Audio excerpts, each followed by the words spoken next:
오늘 하나님께서 우리에게 주시는 말씀은 요한계시록 13장 1절에서 18절입니다. 신약성경 411페이지에 있는 요한계시록 13장 1절에서 18절입니다. 성경 봉독은 11절부터 18절까지만 하겠습니다. 한 절씩 교독하겠습니다. 내가 보매 또 다른 짐승이 땅에서 올라오니 어린 양같이 두 뿔이 있고 용처럼 말을 하더라. 그가 먼저 나온 짐승의 모든 권세를 그 앞에서 행하고 땅과 땅에 사는 자들을 처음 짐승에게 경배하게 하니 곧 죽게 되었던 상처가 나은 자니라. 큰 이적을 행하되 심지어 사람들 앞에서 불이 하늘로부터 땅에 내려오게 하고 짐승 앞에서 받은 바 이적을 행함으로 땅에 거하는 자들을 미혹하며 땅에 거하는 자들에게 이르기를 칼에 상하였다가 살아난 짐승을 위하여 우상을 만들라 하더라.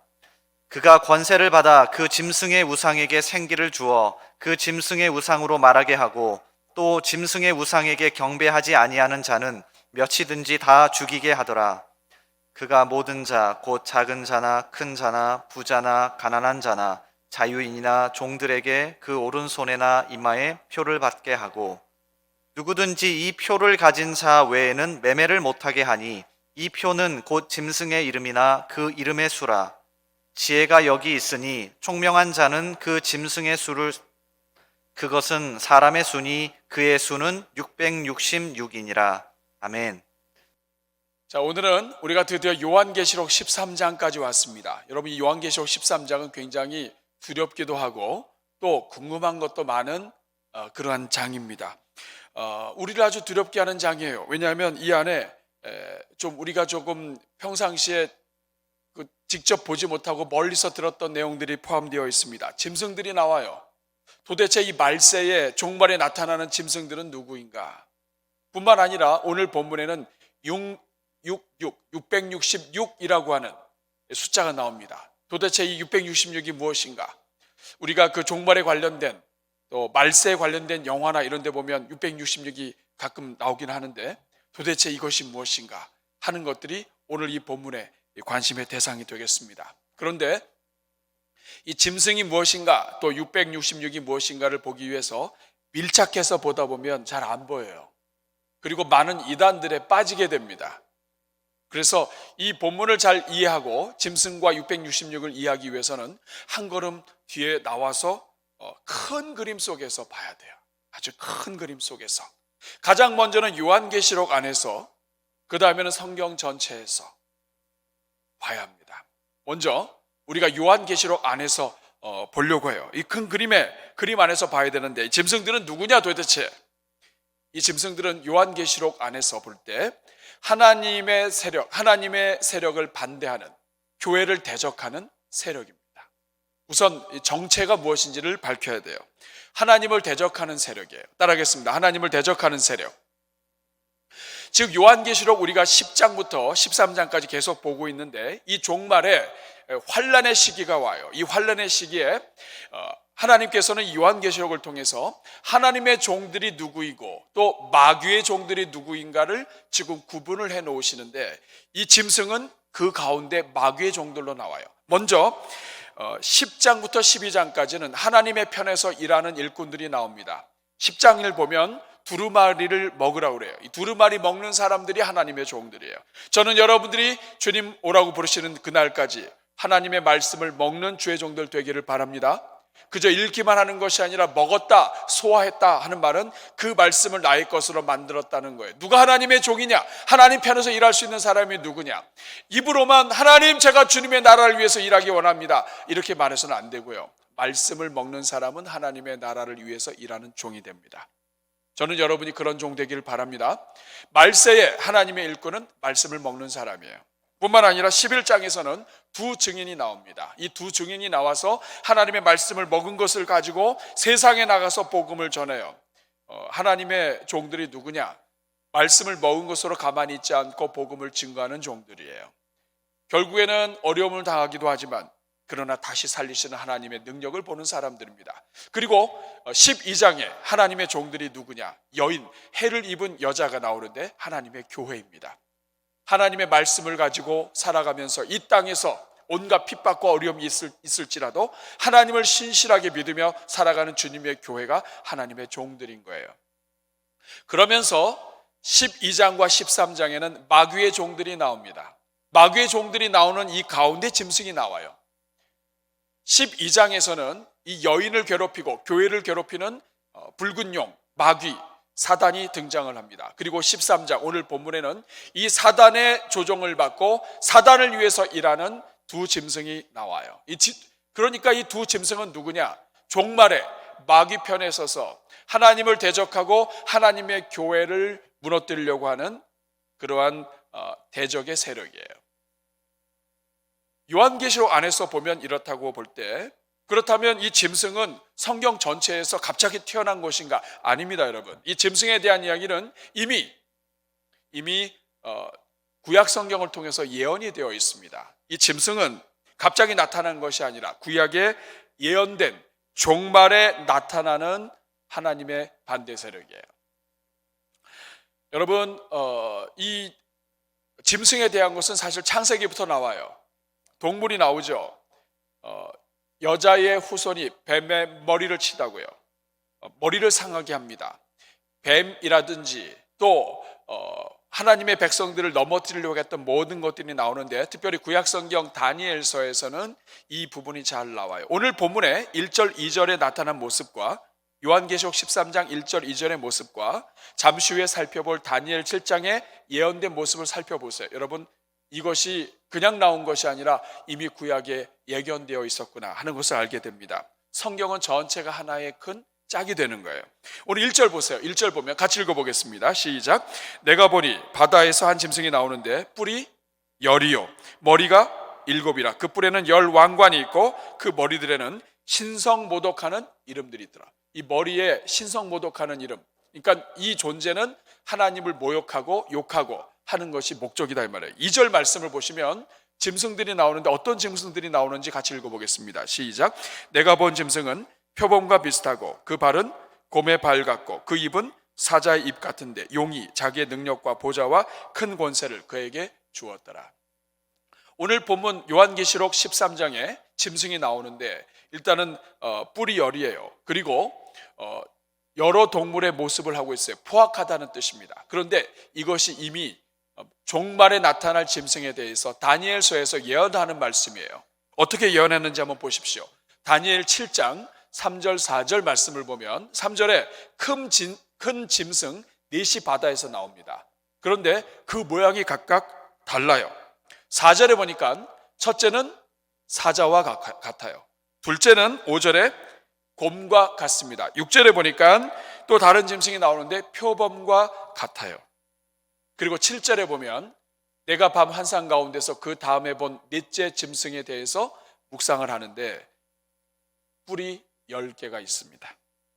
여러분, 지금 이 요한계시록 13장에 나오는 것, 바다에서 나오는 이 짐승은 사실은 다니엘서를 통해서 하나님이 종말에 어떤 일이 일어나는가를 말씀하실 때 이미 나온 내용이에요.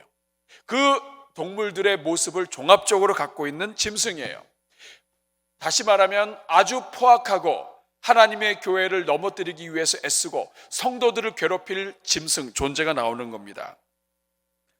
그리고 다니엘서 7장 21절에 보면 어떤 일을 하는지 나와요. 이 뿔이 성도들과 싸워서 성도들을 이긴다. 성도들이 고난당한다는 뜻입니다. 요한계시록 11장 7절, 우리가 오늘 본문 앞장 11장에도 두 증인이 나왔을 때 짐승이 등장합니다. 짐승이 나와서 그들과 더불어 전쟁하고 무저갱으로부터 나와요. 영적인 존재라는 뜻입니다. 무저갱에서부터 나와서 성도들과 싸워 이기고 그리고 죽이기까지 한다 하는 장면이 나옵니다. 다니엘 7장으로 다시 돌아가면 23절과 25절에는 이 짐승이 어떤 일을 하는지 나와요. 녹색 글씨를 보시면 온 천하를 섬기고 그리고 삼키고 밟아 부서뜨릴 수 있는 국제적이고 전 세계적인 영향력을 끼칩니다. 그리고 25절을 보면 이 짐승이 어떤 일을 하는지 나와요. 같이 읽어보겠습니다. 시작. 그가 장차 지극히 높으신 이를 말로 대적하며 또 지극히 높으신 이의 성도를 괴롭게 할 것이며 그가 또 때와 법을 고치고자 할 것이며 성도들은 그의 손에 붙임받아요 한 때와 두 때와 반 때를 지나리라. 여러분 지금 한 때, 두 때, 반 때 우리가 다 익숙해졌죠. 이제는 이 짐승이 구약에 예언되어 있어요. 하나님을 대적하고 성도들을 괴롭히고 그리고 중요한 것이 때와 법을 고친다는 말씀이에요. 25절 중간쯤 보면 때와 아래줄에 있죠. 때와 법을 고치고자 할 것이며 그 다음에 성도들은 그의 손에 붙임받았다. 자, 때와 법을 고친다고 하는 말은 하나님이 세우신 창조의 질서를 깨뜨리고 법을 새롭게 만든다는 것을 이야기해요. 새로운 질서, 새로운 법을 만들어서 하나님의 백성들을 괴롭힌다 하는 뜻입니다. 우리가 지금 차별금지법이라든지 이런 법안에 대해서 우리가 긴장하고 관심을 갖고 보는 이유는 이 하나님이 지으신 이 천지 창조 속에서 하나님이 만드신 이 질서를 깨뜨리고 다른 법을 만들게 될 때에 이로 인하여 결국에는 피해를 입고 고통받는 자들이 누가 되냐면 성도들이, 교회들이 되기 때문에 우리가 눈여겨보고 있는 거예요. 환란이 오게 되는데 이 환란을 가져오는 이 짐승이, 도구가 짐승이란 뜻입니다. 그래서 다니엘서 9장 21절에 보면 멸망에 가증한 것이 등장하고 예수님이 이것을 마태복음 24장 15절에 멸망에 가증한 것이 거룩한 곳에 선 곳을 볼 때는 깨달아라 이거예요. 그때가 환란의 때고 극심한 고난이 오게 된다. 멸망에 가증한 짐승이 하나님의 교회 가장 거룩한 곳에까지 와서 그 자리를 잡고 하나님의 교회를 건드리고 할 때 성도들은 어려움을 당하게 된다는 뜻입니다. 이렇게 짐승이 누구인가 하는 것을 요한계시록 안에서 우리가 큰 그림으로 봐야 돼요. 하나님을 대적하는 존재예요. 성경 전체로 보면 이미 구약 성경에 예언되었던 종말에 나타나는 대적 세력이에요. 그러나 큰 그림으로 보게 되면 우리가 또 하나 발견하게 됩니다. 짐승에 얽매이다 보면 이 짐승이 무섭단 말이에요. 그런데 이 큰 그림으로 보면 이 짐승이 등장했다가 죽는 것은 순식간이에요. 요한계시록에서 등장했다가 순식간에 죽어버려요. 한때, 두때, 반때, 42달 아무리 권세를 잡아도 죽습니다. 아무리 독한 짐승이라 해도 잠깐 동안 권세 잡았다가 사라지는 대상, 멸망당할 존재가 바로 이 짐승이라는 거예요. 따라하겠습니다. 짐승은 아무리 무서워도 멸망된다. 다니엘서 7장을 보면 이 짐승에 대해서 이야기하고 언제 나오고 그리고 어떻게 되는지 결과까지 다 예언이 나와 있어요. 다니엘서 7장 11절부터 14절에 보면 11절에 보면 그때 내가 작은 뿔이 말하는 큰 목소리를 말미암아 주목하여 보는 사이에 잠깐 다른 거 주목하고 보는 사이에 짐승이 죽었어요. 그리고 그 시체가 상한 바 되어서 불에 던져집니다. 12절에 보니까 남은 짐승들은 권세를 빼앗깁니다. 그리고 13절에 보니까 내가 또 환상 중에 보니 인자 같은 이가 하늘 구름을 타고 오세요. 그러니까 이 짐승은 언제 나타나느냐면 예수님께서 재림하시기 직전에 이 짐승이 나타나는 거예요. 14절에 보니까 그에게 권세와 영광과 나라를 주고 재림하시는 그분, 인자 같은 그분에게 나라가 임하고 영광이 임하고 영원한 권세가 된다. 우리 14절 같이 읽어보겠습니다. 재림하실 때 예수님의 모습이에요. 시작. 그에게 권세와 영광과 나라를 주고 모든 백성과 나라들과 다른 언어를 말하는 모든 자들이 그를 섬기게 하였으니 그의 권세는 소멸되지 아니하는 영원한 권세요 그의 나라는 멸망하지 아니할 것이라. 짐승은 잠깐이요 예수님은 영원하신 거예요. 짐승은 언제 오느냐?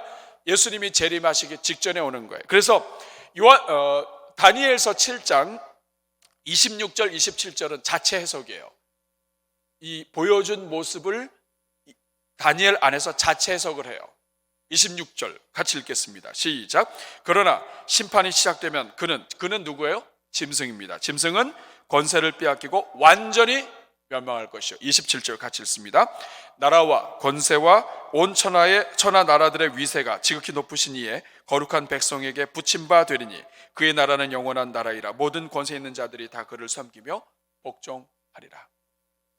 여기서 우리는 이 짐승을 알 수 있습니다. 짐승은 말세에 나타나는 하나님의 교회를 대적하는 말세의 마귀의 세력이에요. 마귀의 도구예요. 구약에서부터 예언되었고 그리고 예언된 대로 나타나는 겁니다.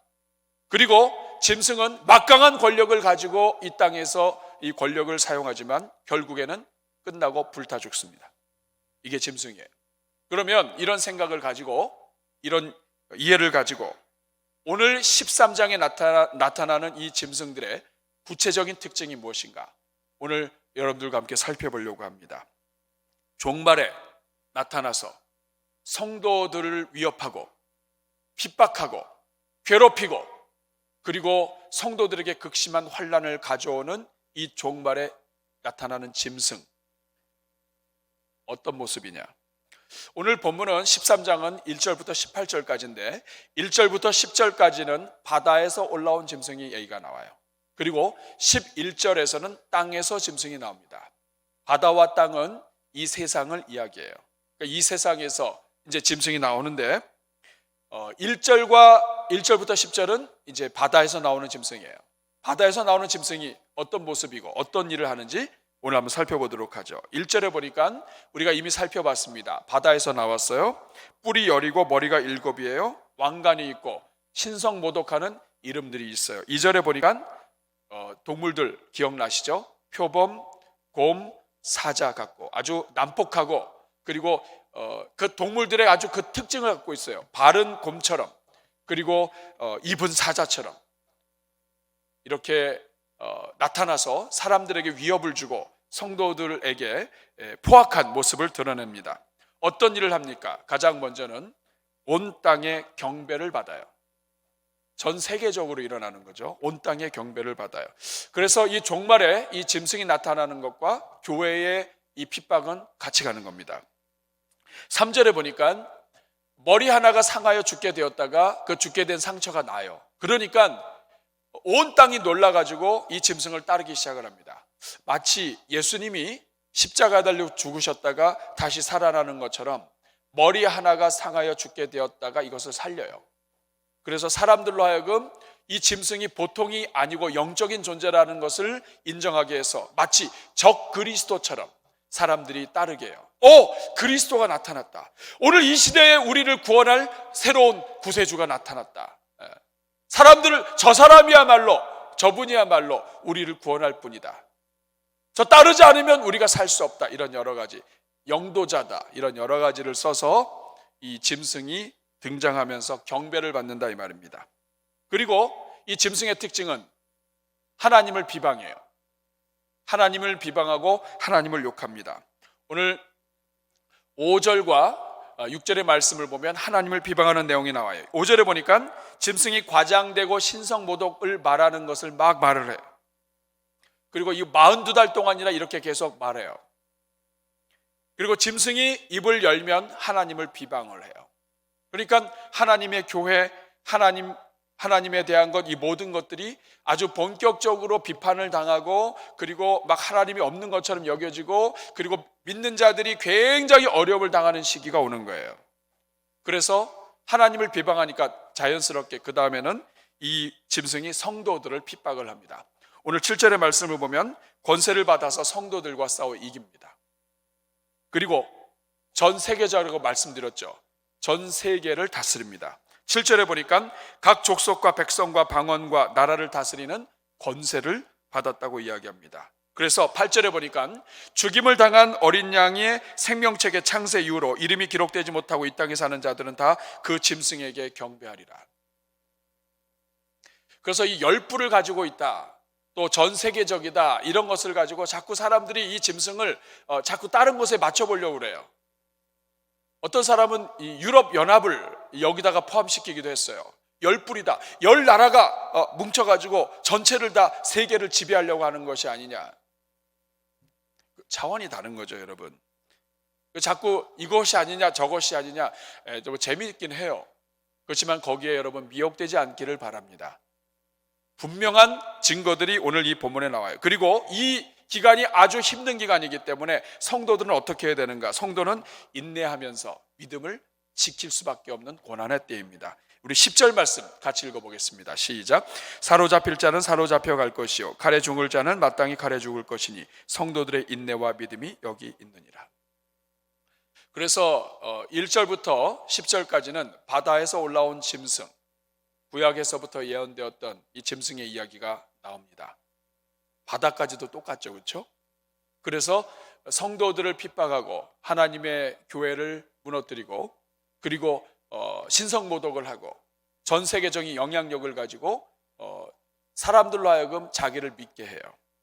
그러면 11절부터 나오는 이 짐승은 뭐냐? 앞에 있는 1절부터 10절에 나오는 바다에서 나오는 짐승이 적 그리스도처럼 어떤 경배의 대상이라고 한다면 11절부터 18절에 나오는 두 번째 짐승, 땅에서 올라온 짐승은 선지자 같은 역할을 해요.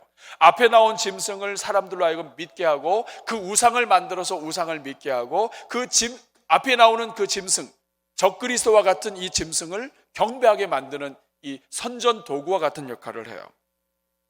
오늘 11절 말씀 보세요. 우리가 함께 읽었었습니다. 내가 보면 또 다른 짐승이 땅에서 올라오니 어린 양같이 두 뿔이 있고 또 용처럼 말을 하더라.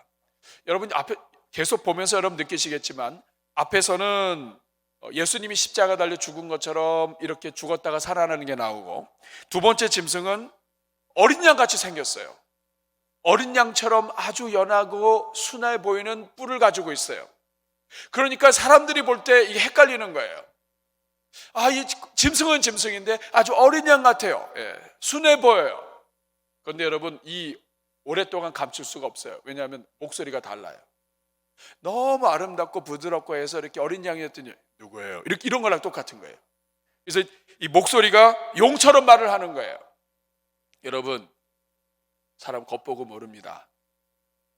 겉으로 보고 웃고 착하게 보인다고 해서 여러분 아무나리 뽑으면 안 돼요. 사람이 이렇게 막 겉에 보고 했다가는 항상 실패해요. 속은 모릅니다. 10길 물속은 알아도 한 길 사람 속은 모른다. 이 짐승이 그래요. 종말로 갈수록 여러분 겉보고 판단하면 안 됩니다. 겉으로는 막 어린 양 같아요. 근데 말할 때 용이에요, 용. 마귀의 말을 한다 이 말이에요. 그래서 그 사람이 누구인가를 파악하려면 겉모습 가지고 안 되고 그 사람이 무슨 말을 하는지, 앞에서 있을 땐 무슨 말하고 뒤에서는 무슨 말을 했는지, 결국 뭐냐면 이 속이 문제인 거예요. 이 속이 병들면 아무리 좋은 모습을 해도 속 병등에 나오는 거예요. 종말에 마귀가 그렇게 한다 이것입니다. 자, 그러면 이 두 번째 짐승은 어떤 일을 합니까? 아까도 말씀드렸지만 첫째 짐승을 경배하게 만들어요. 그러니까 첫째 짐승의 똘마니 같은 친구예요.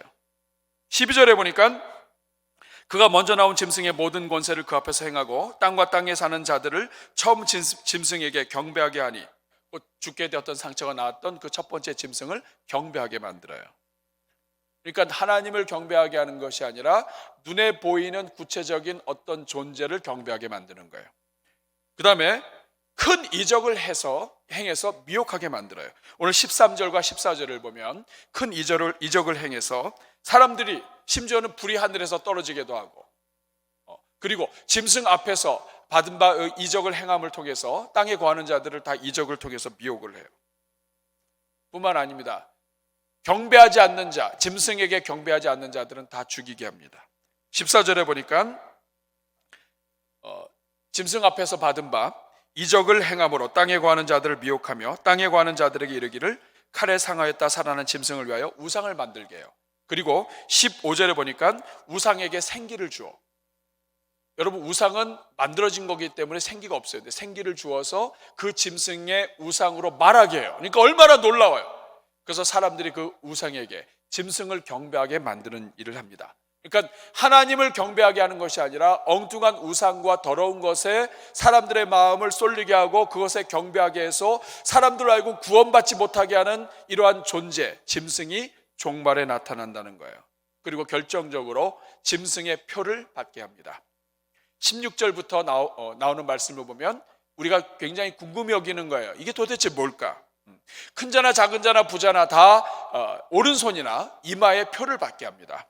그리고 17절에 보니까 이 표를 못 받은 사람은 매매도 못 해요. 그러니까 표를 받아야만 살아요. 이것 때문에 이제 뭐 여러 가지 뭐 크레딧 카드도 뭐 아니면 뭐 이렇게 바코드라든지 아니면 뭐 베리칩이라든지 이런 여러 가지 때문에 막 긴장을 하고 했어요. 연관이 없을 수는 없을 거예요. 왜냐하면 표를 받게 하는 어떤 구체적인 수단으로 사용될 수 있으니까. 그러나 차이가 있는 점은 그 표를 받은 사람만 모든 것을 하게 하고 나머지는 다 못 먹게 하고 죽이게 한다면 이거는 관련이 있을 거예요. 현재까지는 그렇게까지는 되지는 않고 있습니다. 어쨌든 이런 일들을 진행하는데 18절에 보니까 지혜가 여기 있으니 총명한 자는 그 짐승의 수를 세어보라. 그것은 사람의 수니 그의 수는 666이니라. 우리가 막 쉽게 666 이렇게 하는데 이거 틀린 것입니다. 666이에요. 666. 그래서 선과 악의 영적 싸움이 종말에 아주 최고조에 이를 때 짐승이 나타나는 거예요. 그리고 하나님을 회방하고 신성모독을 하고 기적과 이사를 일으켜서 사람들로 하여금 따르게 하고 교회를 핍박하고 그러면서 영적으로 어두워지게 해서 하나님 구원받는 자들이 없도록 회방하는 존재가 짐승이에요.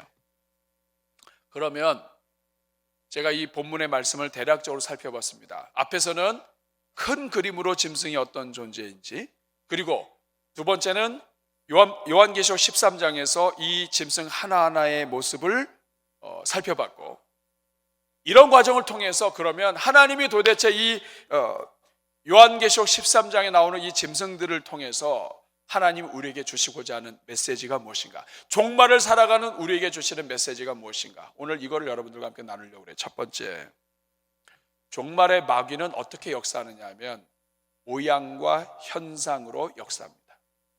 따라하겠습니다. 모양과 현상에 미혹되지 말라.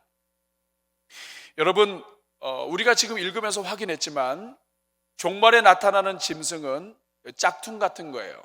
뭐냐면 자꾸만 하나님의 흉내를 내요. 예수님의 흉내를 내고 성령님의 흉내를 내요.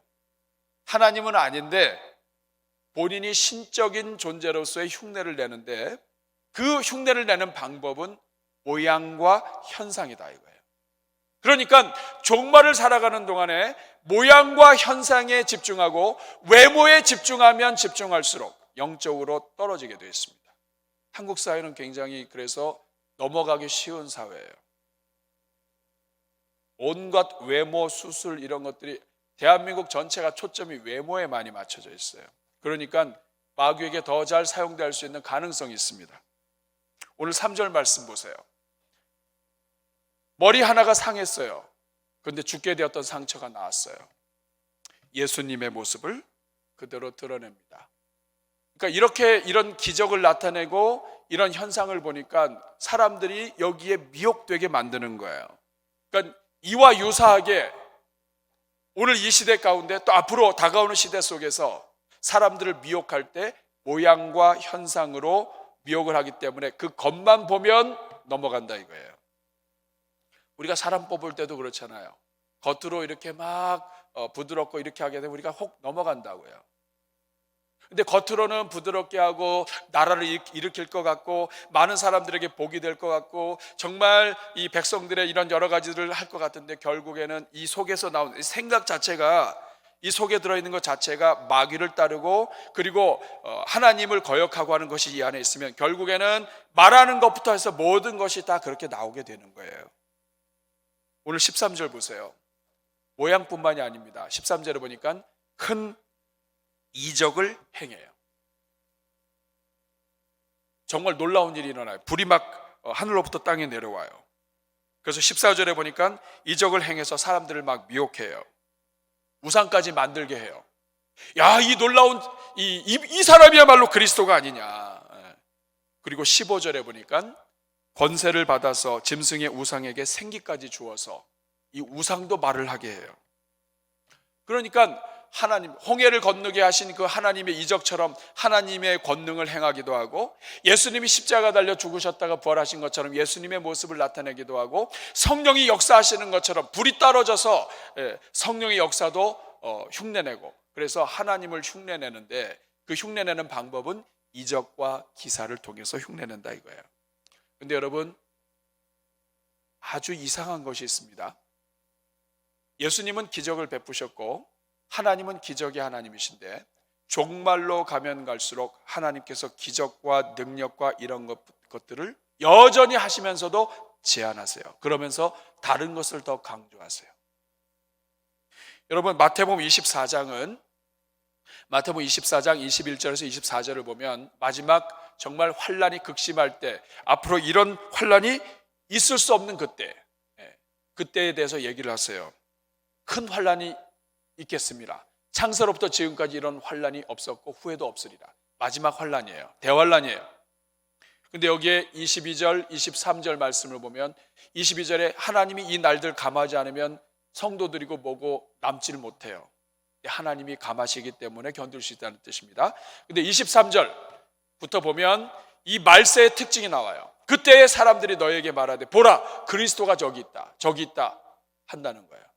저분이야말로 그리스도 아닌가? 저분이야말로 이 시대를 구원할 구세주가 아닌가? 저분이야말로 이 시대를 이끌고 나갈 영도자가 아닌가? 이렇게 생각하게 한다는 거예요. 영적인 존재가 작동하면 연약한 인간도 그렇게 우상처럼 받들어줄 수 있어요. 근데 24절에 예수님 뭐라고 말씀하십니까? 거짓 그리스도들과 거짓 선지자들이 일어날 것이다. 두 짐승이 나오는데 하나는 적 그리스도의 역할을 하고 하나는 그 적 그리스도의 역할을 감당하는 선전하는 선지자 역할을 하는데 말세에 이런 짐승 같은 존재가 나온다 이거예요. 거짓 그리스도들과 거짓 선지자들이 나와서 성도들을 미혹하고, 여러분 이단이나 이런 교리들을 보면 허무맹랑하고 말이 안 돼요. 그런데 미혹하는 영이 있어요. 그래서 듣다가 보면 넘어가요. 관계 때문에 넘어가요. 그리고 이단들이 하나님의 교회 성도들을 포교할 때도 그와 비슷한 일들을 해요. 선교사를 잘 써요. 그래서 문득 선교사를 만나게 해요. 제가 최근에 그런 자료를 보고 참 신천지나 이런 이단들도 그 믿음이 좋아야 새벽에 나온다는 거 알아요. 새벽에 나와. 그래가지고 어디 앉냐면 기도 열심히 하는 사람 뒤에 앉아. 그래서 그 기도하는 사람이 하는 기도 내용을 들어. 잘 안 들리면 좀 더 잘 들리는 사람에게 가. 들리다. 그래서 제가 우리 예배 드릴 때 음악 크게 하라는 거예요. 음악 크게 하면 안 들리잖아. 그래서 여러분 혹시라도 귀가 아프셔도 새벽 기도에 음악 크게 들리면 이게 이단을 방지하기 위한 것이구나. 기도를 세게 할 수 있도록. 그래서 그 기도를 뒤에서 들어요. 그러면 대충 알아요. 이분이 아들이 문제가 있구나. 이분이 지금은 이런 재정적인 문제가 있구나. 이런 여러 가지들 뒤에서 확인을 해요. 그러다가 나중에 문득 선교사님이나 어떤 이런 분을 만날 것처럼 해서 이야기를 해요. 제가 아주 그 기도 많이 하시고 하시는 분이 있는데 이분이 같이 대화하다 보면 아마 답답한 곳이 열릴 거라고 해서 우연히 만난 것처럼 가장을 해가지고 소개를 해줘요. 이게 신천지가 쓰는 방법이에요. 그래서 만나서 어떻게 하냐면 그 선교사나 이런 분이 뭐라고 얘기하냐면 어떻게 그 아드님 때문에 고민이 많으시죠? 그럼 깜짝 놀라는 깜짝! 처음 만난 사람이 어떻게 이렇게 되는가? 여러분 이게 다 미혹하는 방법이에요. 신비한 방법, 이런 것들을 통해서 이단도 쓸 줄 알고 오늘 본문의 마귀도 그런 짓을 합니다. 거짓 그리스도와 거짓 선지자들을 일어나서 표적과 기사를 보여서 할 수만 있으면 택하신 자들을 미혹한다. 이게 종말의 현상인데 오늘 이 시대에, 앞으로 올 시대에 요한계시록 13장의 짐승을 통해서 보여주는 내용이에요. 여러분 이걸 아셔야 됩니다. 우리 하나님은 능력의 하나님이시고 기적의 하나님이시고 권세와 온갖 성령의 역사를 감당하시는 하나님이신데 이상한 게 있어요. 뭐냐면 종말로 갈수록 이적과 기사보다 하나님의 교회가 말씀에 집중하게 하세요. 여러분 느낌이 오세요? 요한계시록 10장에 하나님이 이 종말이 오기 전에 사도 요한에게 두루마리를 먹으라고 얘기합니다. 그러면서 12장에서는 성도들이 말씀으로 이겼다라고 하는 말씀을 해요. 예수 그리스도의 십자가와 그 보혈로 승리했다라고 이야기합니다. 말씀으로 이겼다. 예수 그리스도와 그리고 그분을 믿는 믿음과 하나님의 말씀으로 이긴다.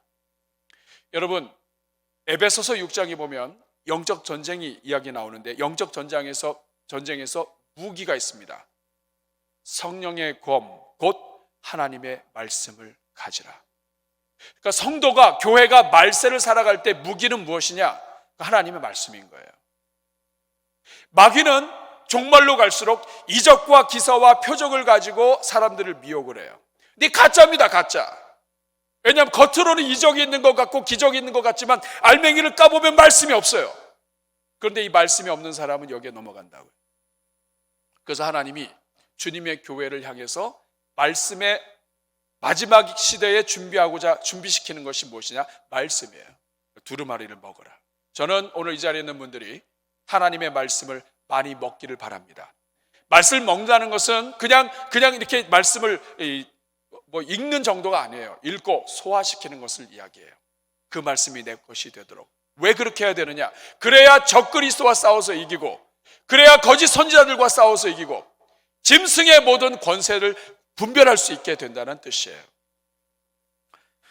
오늘 여러분 그 영상 광고에서 아마 색다른 내용을 보셨을 거예요. 성경 1만 독. 한 번 읽기도 어려운데 어떻게 1만 독이냐? 여러분 2,500명이 4번씩만 읽으면 1만 번 됩니다. 금방이에요. 우리 성도님들 가운데 이미 성경을 읽기 시작을 해서 금년도에 읽었어요. 우리가 전반기에도 코로나 사태가 막 휩쓸고 있는 그때에도 성경 탈출방 만들어서 카톡방에 모여가지고 창세기방, 출애기방 해가지고 우리가 계시록방까지 해서 다 끝냈어요. 성경을 읽었다고요. 또 매년 새해가 시작이 되면 성경 통독 카드 나눠주고 읽게 했어요. 그런데 우리가 요한계시록을 진행하면서 이제는 전 교회가 본격적으로 성경 읽지 않으면 종말에 하나님이 우리 교회에 주신 영혼들 보호할 수 없겠다 생각한 거예요. 그래서 성경 1만독 운동을 한 겁니다. 릴레이. 지금 현재 여러분 성경 읽고 있는 분이 있으면 빨리 읽고 교회에다 연락 주세요. 그러면 1번 될 수 있습니다. 1번. 그래서 1번부터 시작해서 1만 번까지 우리가 매주 읽으신 분들은 주보에 올려드릴 거예요. 그래서 1만독 릴레이가 진행이 되면서 우리 대전중앙교회가 하나님의 말씀을 읽는 교회, 말씀을 씹어먹는 교회, 말씀대로 묵상하는 교회로 서기 바랍니다. 그래서 성경 있는 앱이라든지 또 성경을 더 잘 읽을 수 있는 통독해서 들으면서 속독하면서 듣는 방법이라든지 이런 여러 가지들을 소개해드리고, 또 혼자서 읽으면 어려워요. 교구와 또 우리 목장 그리고 각 부서가 어떻게 해서든지 영혼들 하나님 말씀을 읽도록 도울 수 있는지를 고민해서 다 같이 여기에 동참할 수 있기를 바랍니다. 그래야 짐승과 싸워 이겨요. 뿐만 아니라 오늘 주보에 또 영상 광고에 찬송 완창 릴레이, 왕창이 아니라 완창입니다. 완창은 뭐냐면 끝까지 부르는 거예요. 여러분 지금 이 대한민국 전체 애나 어른이나 할 것 없이 트로트 열풍이에요. 설거지를 하고 청소하고 할 때 그 하나님의 은혜가 나오면서 거친 파도 나라면서 이렇게 집에서 일을 하고 나의 죄를 씻기는 하면서 이렇게 설거지도 하고 이렇게 해야 되는데, 트로트를 부르면서 성도들이 나도 모르게 자꾸 들은 게 나온단 말이에요. 들은 게 없으니 나올 수가 있겠어요? 더군다나 찬송가도 자꾸 바뀌어가지고 옛날에 찬송가로 하면은 내가 딱 좋아하던 찬송가 장수까지 다 하는데 이제는 찬송가가 바뀌어가지고 어르신들 아마 기억나실 거예요. 지금 요새는 찬송가 찾기도 어렵죠. 그러니까 자꾸 찬송가를 바꾸면 안 되는데 자꾸 바꿔가지고, 옛날에 그 이영수 목사님이 찬송가 했을 때 그걸로 죽을 때까지 써야 되는데, 우리 이대 목사님이세요.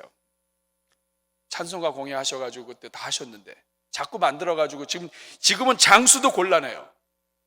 그렇지만 그럼에도 불구하고 우리 불러야 된다. 그래서 1장부터 645장까지 여러분이 다 아는 노래 있으면 1장부터 부르세요. 근데 아마 모르실 거 한 100장 정도 알면 나머지 모르실 거예요. 그래서 유튜브에 들어가서 찬송가 치든지 아니면 이 앱이 있어요. 불러주고 그 불러주는 거 가사 따라서 같이 하다 보면 더 빨리 부를 수 있잖아요. 모르는 노래도 배울 수 있고. 그래서 645장까지 완창하고 교회 연락 주시면 돼요. 뿐만 아니라 나는 가스펠송을 좋아한다. 그래서 가스펠송도 완창하고 싶다. 우리 교회가 발간한 내 영혼의 찬양 1장부터 134장, 더 쉽죠, 그렇죠? 이거는 1절, 2절, 4절까지 있는 게 거의 없어요. 그 이것도 유튜브에 가서 그 노래 제목 첫째 줄 가사 치면은 딱 나와요. 그럼 그거 듣고 따라 부르고 해서 134장까지 다 부르고 하시면 찬송 완창이 됩니다. 그래서 이 마지막 때 여러분 찬송은 곡조가 있는 기도요, 말씀이요, 간증입니다. 성도들의 노래가 시편이 찬송가 가사로 나오고 하나님의 말씀이 이 찬송가 가사로 나오고 성도의 고백이 기도가 들어가 있다고요. 이것을 노래 부르는 게 난 죽었다 깨어나도 안 된다. 옛날에 우리 어르신들 보면은 그 악보 없는 그 가사만 있는 거 있어요. 저 이 가사만 있는 거 가지고 어떻게 이 노래를 부르시는지 몰라요. 그런 분들은 가사를 쓰셔도 돼요. 어쨌든 찬송 완창을 다 하시고, 그래서 여러분 이 찬송이 왜 중요하냐면 말씀과 기도로 우리가 나아가지만 찬송은 승전과 같아요. 전쟁이 있을 때에 찬송이 있으면 이 승전의 그 기운을 가지고 힘있게 나아갈 수 있다고요. 그래서 이 세 개가 삼박자입니다. 그래서 1만독 성경 통독 릴레이, 그리고 찬송 완창 릴레이, 왕창 릴레이, 그리고 새벽 기도와 저녁 기도와 또 날마다 기도를 통해서, 오늘의 기도를 통해서 이 말세를 준비하고 무장해야 합니다. 왜 그렇게 해야 됩니까? 마귀는 말세 종말에 모양과 현상으로 승부하기 때문에 그래요. 분별할 수 있으려면 말씀과 기도와 찬양으로 무장해야 됩니다. 그런 여러분들 되시기를 주님의 이름으로 축복합니다. 오늘 본문을 통해서 우리에게 또 하나 주시는 메시지는 종말의 마귀는 모양과 현상으로 미혹할 뿐만 아니라 인간의 욕심을 따라 미혹을 해요. 인간의 욕심을 따라서. 오늘 5절과 6절을 보면 이 짐승이 하는 아주 중요한 것은 뭐냐면 하나님을 욕하고 교회를 욕하고 신성모독하는 거예요. 그래서 6절에도 보면은 입을 벌려서 하나님을 비방하고 막 이렇게 교회를 비방하고 막 이래요. 여러분 이게요 어떻게 이렇게 할지 모르지만 여러분 사람들 속에 그게 있어요. 하나님을 거부하고 하는 사람들은 하나님을 욕하고자 하는 마음이 있어요. 나는 용기가 없어서 욕을 못해. 나는 용기가 없어서 교회도 욕 못하고 못해. 그런데 누군가가 욕을 하면 대신 시원해 주는 거 있죠. 누군가가 막 세게 욕을 하면 대신 막 치유가 되는 느낌, 이런 게 사람들 속에 있다고요. 사람들 속에 하나님이 정말 있어? 네? 교회가 해준 게 뭐야? 어떻게 하나님이 하라는 대로만 살아야 돼? 한번 태어났는데 내 마음대로 살면 안 돼?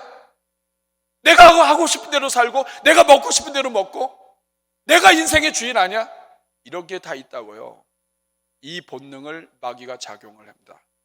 그래서 이 짐승이 신성모독을 하고 교회를 욕하고 말씀대로 살려고 하는 것을 다 욕하고 찢어버리면 사람들이 그걸 은근히 좋아하면서 따라가는 거예요. 성적인 어떤 타락과 이런 것들, 여러분 교회가 있으면 얼마나 성가신지 몰라요. 이것도 하면 안 된다, 이렇게 하면 죄가 된다, 이것 다 사실은 다 관계를 보호하기 위한 건데 한 번 사는 거 그냥 하고 싶은 대로 살겠다 이거예요. 이걸 사람들이 좋아한다니까요. 혹시 여러분 중에 누가 대신 욕하면 그거 옆에서 이렇게 부추기고 이렇게 막 속 시원하고 이런 거 있으면 여러분 빨리 버리세요. 그거 마귀가 좋아하는, 짐승이 좋아하는 거예요. 뿐만 아닙니다. 사람들의 어떤 경제력, 멤버십을 가지고 조종을 해요. 오늘 16, 17, 18절에 보면 부자나 가난한 자나 모든 사람들에게 표를 받게 해요. 그리고 17절에 보니까 표를 가져야만 매매를 하게 합니다. 멤버십을 운영을 하고 하나님 믿지 않은 사람들은 방해하고, 여러분 이거는요 이미 로마 시대 때도 있었어요. 로마 시대 때 공무원이 되려면 사람들 앞에서 시저가 나의 주인이다, Caesar is my Lord, 이렇게 얘기를 해야 됐어요. 그런데 크리스찬들은 이게 안 돼요. 그러니까 공직자로 채용이 안 됩니다. 못해요. 삶과 경제에 제한이 생겨요. 이런 것들이 종말이 되고 말세가 되면 더 세진다. 이런 것들을 하나님께서 우리 본문을 통해서 알려주시는 거예요. 종말의 마귀는 모양과 현상으로 인간의 욕심을 따라 미혹한다. 말씀을 마무리하겠습니다. 지금 우리는 마지막 과제가 남았어요. 666이 무엇인가? 도대체 666이 무엇인가? 히브리 또 유대인들 헬라어 시대에는 게마트리아라는 게 있어요. 뭐냐면 이름을 숫자로 표시하는 거예요. 이름을 숫자로 표시해서 우리나라는 기억 하면은 숫자가 없어요. 그냥 기억은 그냥 기억이에요. 근데 헬라어에는 알파가 있으면 알파에 있는 숫자가 있고 베타에 숫자가 있고 이런 다 숫자가 있다고요. 그래서 네로 황제의 이름이 네로인데 이 네로를 헬라어로 하면은 숫자가 1005예요. 그런데 네로를 히브리 단어로 표기하면 666입니다. 숫자가 이렇게 나와요. 그래서 사람들이 역사 속에서 도대체 666이 무엇인가? 그래서 어떤 한 시대를 이끌어가는 어떤 포악한 사람, 이런 사람들을 자꾸 대조를 해봤어요. 뭐 이것도 재미있겠죠. 근데 이렇게 하게 되면 뭐가 문제가 되냐면 다 666이 돼버려요. 그리고 더 큰 문제는 오늘 본문에서 666은 짐승의 표를 받은 사람들의 숫자예요. 짐승이 아니에요. 적그리스도가 아니라고요. 666은 적그리스도의 짐승의 표를 받은 사람들의 숫자예요. 그렇기 때문에 666이 어떤 그 적그리스도, 어떤 대상이라고 생각하면 성경을 잘못 보게 되는 거예요. 그래서 문제가 생깁니다. 그러면 이 666표, 이걸 어떻게 해석을 해야 되는가? 여러분, 이 표라고 하는 것은 소유권을 의미하는 거예요. 그래서 하나님께서 말세에 구원받은 사람들 14만 4천 명 이마에 인을 치시고 하나님의 자녀로 보증을 하세요. 하나님의 표가 들어갔다, 이 말은 뭐냐면 하나님의 소유가 됐다는 뜻이에요. 그런데 이 마귀가 흉내내는 거예요. 마귀가 종말에 자기의 뜻을 따르고 자기에게 영혼을 팔고 마귀에게 복종하고 하나님을 대적하기 원하는 모든 사람들을 끌어모아서 그들에게 표를 준다는 거예요. 그 말은 마귀의 소유가 됐다는 뜻이에요. 또 666, 이것은 우리에게 멀지 않다는 것을 오늘 이 본문이 알려줍니다. 여러분, 이 표를 받기 이전에 벌써 이 정신 상태가 먼저 문제예요. 내가 성령의 인침을 받기 이전에 내가 하나님을 믿고 예수 그리스도를 주로 고백하는 사람에게 하나님이 인을 치신다고요. 종말에 내가 하나님을 섬기고 교회를 사랑하고 십자가의 은혜로 내 가슴이 차 있을 때 하나님이 구원받은 자의 표시를 표시하는 거예요. 다시 말하면 이 속이 살아야 이것도 받는 겁니다, 여러분. 마찬가지예요. 짐승의 표를 받았다는 얘기는 뭐냐면 이것이 죽은 거예요. 이게 오늘 우리 성도들한테 큰 문제입니다. 로마 시대 때에는 겉으로 황제 숭배를 안 하면 황제 숭배를 하는 것이 표를 받는 것과 같은 거였어요. 근데 지금은 티가 안 나요. 다 숨어 들어가 있어요. 사람들 앞에서 신앙이 있는 척하고 믿음이 있는 척해도 몰라요. 속으로 내 이익을 위해서 교회를 살짝, 그리고 내 이익을 위해서 성도를 배신하기도 하고 때로는 내 이익을 위해서 영혼을 죽여도 티 안 나요. 그렇지만 이러한 모든 것들이 666에 들어가게 되는 다 과정이 됩니다. 그러니까 조심해야 돼요. 오늘 내가 나의 행복과 나의 유익을 위해서 세상과 타협하는 것, 이것이 표를 받는 것과 비슷한 거예요. 여러분 어떠세요? 여러분은 하나님의 인침을 받은 성도입니까? 아니면 666 안에 들어가는 자입니까? 이거 조심하셔야 돼요. 그리고 더 중요한 것이 있습니다. 짐승의 수가 666이라는 것은 아주 중요한 상징을 우리에게 알려줘요. 하나님의 구원받은 자의 숫자는 14만 4천이에요. 14만 4천은 완전수입니다. 성경에 있어서 12라고 하는 것은 12라고 하는 숫자는 완전수예요. 하나님을 의미하는 삼위일체 3과 동서남북을 의미하는 4가 곱해지면 12가 돼요. 12, 구약의 12와 신약의 12, 12사도 다 완전수예요. 거기에다가 천도 완선수예요. 1000년 동안 하게 되면 영원토록, 이런 의미입니다. 그래서 14만 4천은 12와 1000이 곱해진 거예요. 하나님이 구원할 숫자는 완전수라는 뜻이에요. 그런데 동물은, 짐승을 숭배하고 표를 받는 사람들의 숫자를 세보니까 666이에요. 아무리 짐승이 난리를 치고 짐승이 아무리 새벽부터 쫓아다니면서 수많은 사람들을 다 끌어당겨 모아도 666이라는 뜻이에요. 6은 불완전수입니다. 7이 완전수인데 6은 불완전수예요. 아무리 이 짐승이 난리쳐도 6이에요. 7이 안 돼요. 많이 끌어모아서 66이 됐어요. 그래도 66이에요. 더 많이 끌어모아서 666이 됐어요. 그래도 666이에요. 아무리 짐승이 수많은 노력을 하고 세력을 가지고 교회를 핍박해도 666밖에 안 된다는 뜻입니다. 이 말은 불완전하다.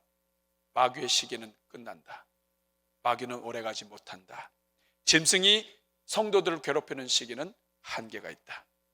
이런 뜻입니다. 여러분, 가짜로 만들어진 제품을 짝퉁이라고 그래요. 짝퉁이 위로가 될 때가 있습니다. 돈이 없어서 비싼 거 못 쓰니까 이렇게 중국에서 만들어가지고 이거 가지고 이렇게 위로도 줘요. 근데 여러분, 그걸 가지고 아무리 닦고 기름칠하고 거기다가 막 그 왁스를 칠하고 해도요, 그래도 짝퉁이에요. 짝퉁이 진품이 안 됩니다. 마찬가지예요. 마귀가 아무리 흉내를 내고 그리스도처럼 흉내를 내고 이거 다 해도 마귀는 마귀예요. 짐승은 짐승이에요. 짐승은 끝나고 불타 죽게 돼버립니다. 하나님만 영원하고 예수의 이름이 영원하고 마귀는 끝나는 거예요. 어떤 환란이 와도 끝나는 거예요. 그래서 여러분, 이번 한 주 동안 이 노래 불렀으면 좋겠어요. 예수의 이름으로 나는 일어서리라. 종말에 누구의 이름으로 살 것인가? 하나님의 이름으로 살 것인가? 짐승의 마귀의 이름으로 살 것인가? 예수 이름만 붙잡으면, 영원한 이름을 붙잡고 영원토록 승리하게 돼요. 우리 첫음 한번 쳐주세요. 예수의 이름으로 나는 일어서리라. 주가 주신 능력으로 나는 일어서리라. 원수가 날 향해 와도 쓰러지지 않으리. 주가 주신 능력으로, 주님의 능력으로, 주가 주신 능력으로, 예수 그리스도의 이름으로, 주가 주신 능력으로 다시 한번 선포합시다. 예수의 이름으로 나는 일어서리라. 죽을 때까지 예수의 이름으로 나는 일어서리라. 주가 주신 능력으로 나는 일어서리라. 원수가 날 향해 와도 쓰러지지 않으리. 주가 주신 능력으로, 주가 주신 능력으로, 주가 주신 능력으로 일어서리. 여러분, 말세가 점점 다가와 오고 있어요. 이제 더 구체적인 짐승이 나타날 겁니다. 그럴 때 여러분, 무엇으로 싸워 이길 수 있겠어요? 하나님 말씀이 아니면 안 됩니다. 여러분, 말씀 읽고 있습니까? 이제 우리 한번 가슴에 손을 꽂고 기도할 때, 하나님 말씀에 강한 자가 되게 해 주십시오. 찬송의 기도에 강한 자가 되게 해 주십시오. 짐승과 싸워 이길 수 있는 힘을 미리 준비하게 해 주십시오. 이 오늘 말씀을 생각하면서 정말 말씀 중심으로 살 수 있도록 하나님 앞에 기도하는 시간 갖겠습니다. 우리 한번 같이 기도할 때 저를 한번 따라해 주시기 바랍니다. 주여 은혜를 주옵소서. 우리 같이 주여 한번 부르고 기도합니다. 주여, 은혜로우시고 자비로우신 아버지 감사합니다. 요한계시록 13장에 666 짐승의 역사를 우리가 살펴보았습니다. 어떤 짐승도, 어떤 부악한 짐승도 어떤 권세와 능력 있는 짐승도 한순간에 있다가 사라지는 것들입니다. 사라지는 것에 생명 걸지 말게 하시고 영원한 이름 예수 그리스도의 이름에 생명 걸고 달려가는 주의 종들 다 주시옵소서. 하나님 아버지 도와 주시옵소서. 하나님의 은혜를 베풀어 주시옵소서. 오 주님 이 자리에 있는 주의 종들 은혜를 내려 주시옵소서. 하나님 아버지, 어떤 권세와 능력과 우리를 괴롭히는 것들이, 우리에게 유익을 주는 것들이 있다 할지라도 짐승이 잠시 있다 없어지는 것처럼 다 사라질 것들입니다. 사라질 것들에 생명 걸지 말게 하시고 영원한 이름 예수 그리스도, 영원토록 왕이 되시며 영원토록 생명이요 길이요 진리가 되시는 예수님과 더불어 믿음으로 사는 주의 종들 되게 해 주옵소서. 말세에 말씀으로 무장하게 하시고 우리 성도들 가운데 말씀을 거리두며 사는 성도들이 있습니까? 이제 다시 하나님 말씀 앞에 엎드리게 하시고 말씀을 먹는 자들이 다 되게 해 주옵소서. 예수님의 이름으로 기도합나이다.